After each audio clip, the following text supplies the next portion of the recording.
Sunlight floods the living room, each ray highlighting the festive preparations underway. Mirha, eyes shining with excitement, meticulously adorns the room with symbols of national pride. She carefully positions a flag above the fireplace, a focal point of national celebration. Her voice rings with patriotic fervor. "This is our day, Pakistan's day!"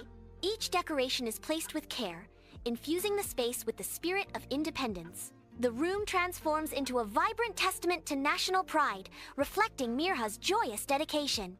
Hussein enters the living room, his face etched with confusion as he surveys the unfamiliar decorations. He stops abruptly, his bewilderment growing as he looks around. His voice laced with surprise and slight irritation, Hussein calls out, "Mirha, why are you putting up these flags?" The flags flutter gently, mocking his confusion. In the sun-drenched living room, Mirha kneels to meet Hussein's gaze. She speaks with solemn pride. "This flag is a symbol of our freedom." Mirha's voice resonates with deep-seated historical significance.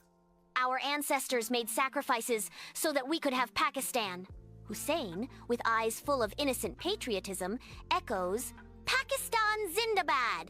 The room glows with the warm promise of a nation's legacy. If you like this video, then like, comment, subscribe to my YouTube channel, and don't forget to press the bell icon button for more interesting videos.